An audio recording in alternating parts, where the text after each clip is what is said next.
I think it's a fair question to ask, how can a change in my being attract new leads? Right? So if you're like existing network is exhausted, you've talked to everybody that you know, friends and family about your service, some are interested and the rest aren't, and it's like that's dead in the water now. And you've got a little community you've built up, and those people, they're just not interested in your work at this point in time, and so like there's nobody new, and it's crickets. And you're like, I need new leads. I need new people, new blood, new people to talk to. And so you're thinking, so how do I do that? I don't know how to do that, and it's not happening. And you start thinking like, what are the tactics? What are the strategies? What do I need to learn to go and find new people and bring them into my world so that I can cultivate them and talk to them about my work? Um, and it looks like a tactical and strategic issue, but my challenge to you is that actually all you need is a shift in your way of being, and you will not only have more new people coming to you, but you will for the rest of your life, and your lead flow can be infinite. If you're a sole proprietor, you're a service business, and you have a simple business, and you are the person that delivers the service, if you're in the business of conversation, then you don't need marketing systems and funnels and advertisements and automation to meet enough people to fill your business and make all the money you want to make. You literally can just be in conversation, being yourself, and new people will come to you. But wait, how does that make sense? How are they going to find me? Well, let's get into the details so you actually understand it. What have you got to say right now? You got a chicken walking by, squawking. Look, first let me help you understand what I mean by being. So when I say being, I don't mean mindset. That's like a small myopic aspect of being.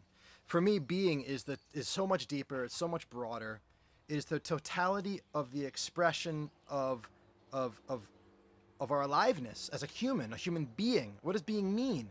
It's the expression of not just our feelings and our energy. You could say mindset's a part of it, but it's also like the way that we relate to reality, the ideas that we have about ourselves and the entire world.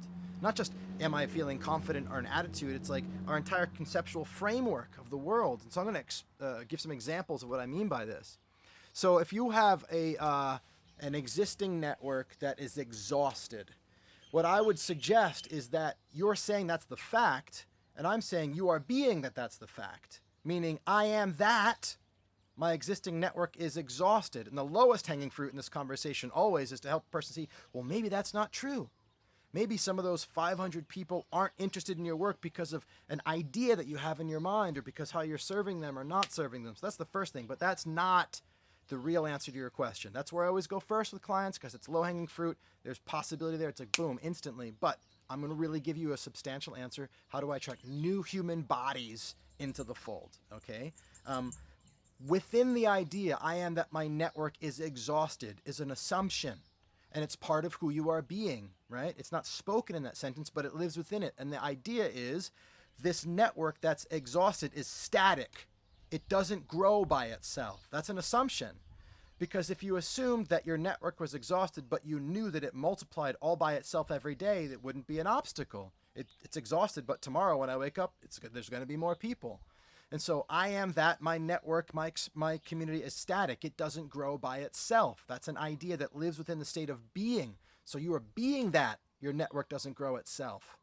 Well, yeah, but that's what it is. That's the evidence. And I'm challenging you that it is that way because of your idea about it and that you hold it in place, both through your lack of action and through your ineffective action to create otherwise, right? And so what if, because we're going to get to the other way of being, but let's stay with the problematic ways of being first. I'm excited to jump forward, but let's stay with them first. Here's another thing that lives inside of an exhausted network, right? The idea that my network is exhausted is and the frustration that comes with it. Maybe you've talked to some people and it hasn't worked out as them becoming a client, and you're starting to feel like, see, there's evidence that there's nobody else that wants to work with me, or there's no more leads here. And you take those ideas and it entrenches the belief that my network is exhausted. It becomes more true, and you show up that way even more. You create more of it, becomes more static. Maybe it want to start to shrink as well.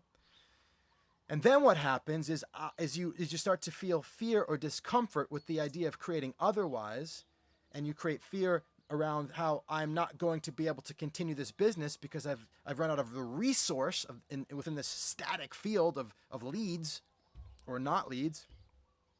And so that fear and that constriction has you say, as you start looking outwards, I need something out there, some tactic, some strategy to go and get cold traffic and bring it in. Some automated system that will save me, to bring me new people.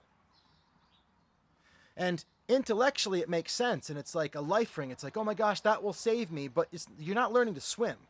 Yes, you might be saved, but you're not learning to swim. And here's the problem with most marketing. It works. Most marketing, if you do it well, it will work. And why do I say that's a problem? Well, because, first of all, most marketing that works is fear motivated. So you're using fear to drive a person into conversation with you, and then being the savior from that fear that you've actually generated, or at least poked at and brought to life.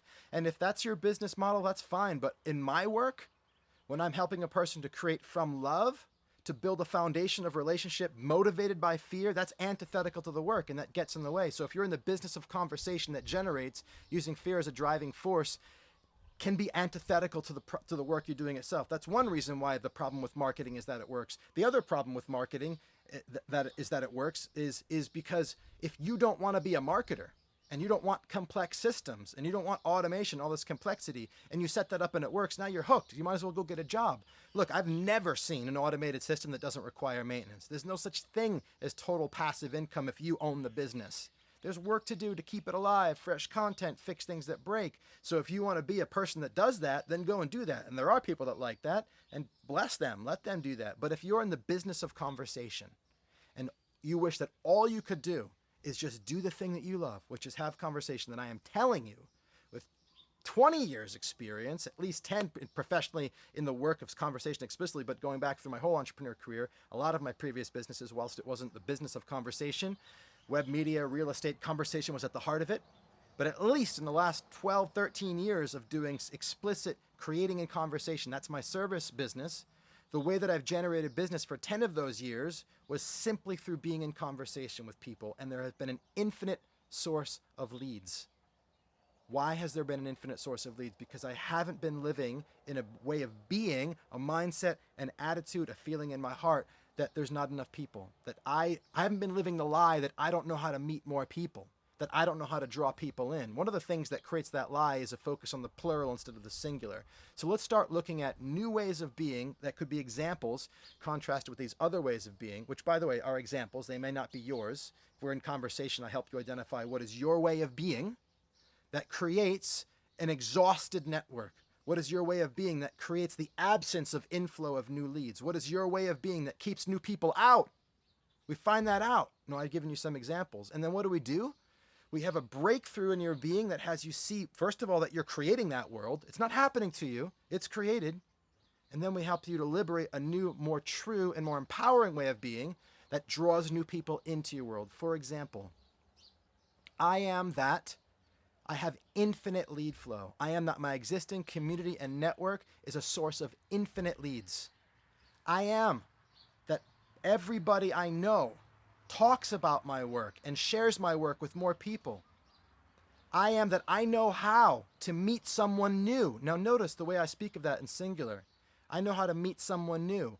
I'm not speaking, I know how to meet more people. I know how to bring lots of people in. Both of those things could be true. They could be created states of being, and both could be useful.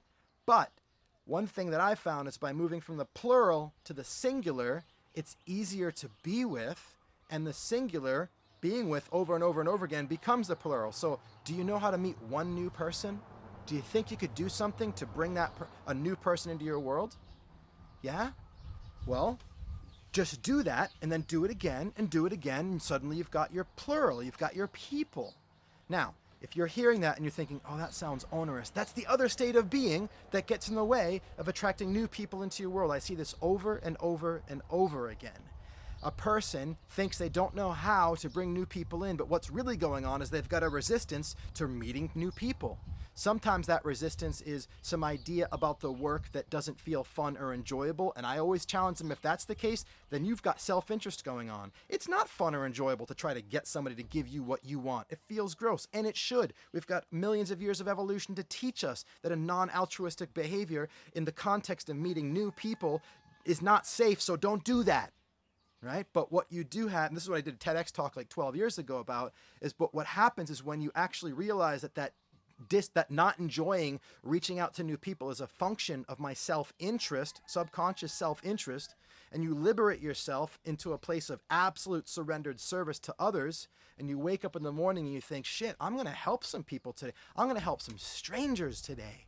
Whether it's with my content or helping somebody carry their stuff to their car, I'm going to help people. What happens is suddenly that work that before felt onerous and not enjoyable is suddenly a source of joy. And so that's a different way of being. How can a way of being help me attract new leads? Well, a different way of being can have you enjoy the activities that generate new relationships, and therefore you're doing it effortlessly with constancy, and you're meeting new people all of the time. You see how that works? So if I see my world as dynamic and growing, and I see the work that I do and the actions that I take that lead to new relationships as something that's enjoyable, and I'm doing it with constancy, I'm vibrating at a really high level, right? Everybody, and so there's a knock-on effect to this, right? Not only do I have a positive attitude, not only do I see the world in a beautiful way, and not only do I then, because of that, I'm then taking action that is generative a new relationship. The other reason that a person might not take the action that generates new relationship is because not necessarily because they don't enjoy the actions that would do that because they're self-interested, but because they're actually afraid of putting their head up above the parapet, of having people who don't know them see them, right? And you might think, oh, that's not me. I put myself out there all the time. Little asterisks within the community of people that I know already like me and trust me and are into my work and what I do. But to put my head out there into a world where, like, shit, these people don't even know who I am, and suddenly I'm talking, they might chop my head off. They might not like me. They might criticize me. So there's always a boundary, like the Truman Show, like the wall coming down at the end of the world. There's always a place where, like, to go beyond that would be sticking my neck out. And the moment you think you're free everywhere, you're lying to yourself. So find the edge. Beyond that edge are new people, new opportunities to grow yourself, new opportunities for courage, to lean in, to be more self-expressed. Guess what? Every time you want to meet new people outside the expanse of the group that you've already got, you've got to grow yourself. You've got to put yourself out there. And so it's either a not enjoying the work created through self-interest, or it's fear of taking the actions that would have you create new relationships. And you can hide from that shit. You can build automated systems that do that for you.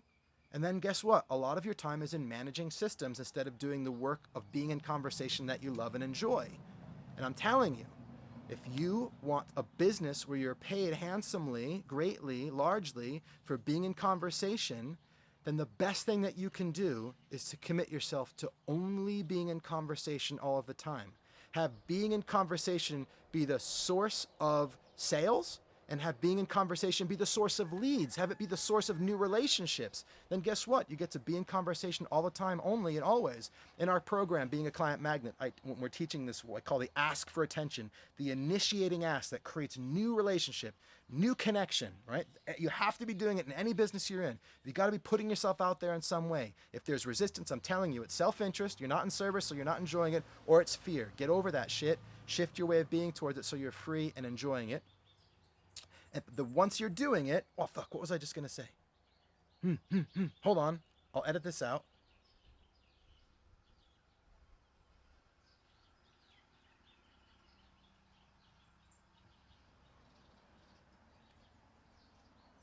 Yes, I know what I was gonna say. In our program, Being a Client Magnet, I talk about in this ask for attention, like if I was a painter and I was just getting started in a new town, I didn't have any customers, I'd get a paint can and I'd get a paintbrush and I'd walk down the street and I'd look for something that needs paint and I'd just start painting. Just start painting. Excuse me, sir, what are you doing? I'm just painting this fence. That's not your fence. It looked like it needed paint. Oh, actually, it did need paint. Are you going to charge us for this? No, I'm just doing the work. I'm just painting. And then suddenly, guess what would happen? Oh, could you paint my house too? Yep, charge you for that. Just do the work. Just paint. If I was an electrician moving to a new town, I'd get some wire cutters, a screwdriver, just walk around looking for stuff that's not, oh, light bulb's out. Let me just take that apart, fix that, put some wires there. I just do it.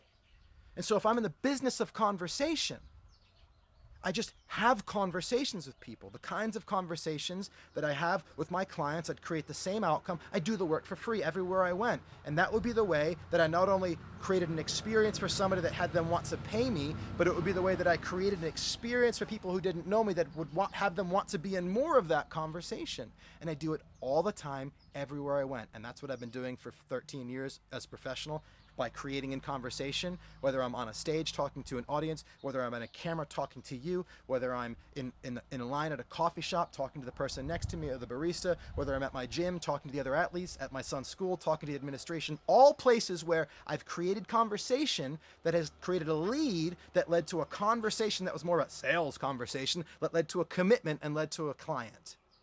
And by only doing the essence of the service itself, you can create a very profitable business. You can make a lot of money. I was doing $500,000 per year, being paid to be in conversation with people, a couple $1,000s an hour, and every single one of those clients were originated through me being in conversation with people that led to leads coming in. So that's it. You don't have to do anything else. Leads are created through your way of being. And if you think that you need some tactic or some strategy or some automated system, I'm challenging you that unless that's what you want to do, is bullshit. You don't need to do it. You don't need to do it. Look at the world for the last few hundred years, maybe thousands of years, since people were being paid for services. It was only about 100 years ago, maybe less, that marketing was even created. Like most business for all of time was people just helping people and then getting paid for that service.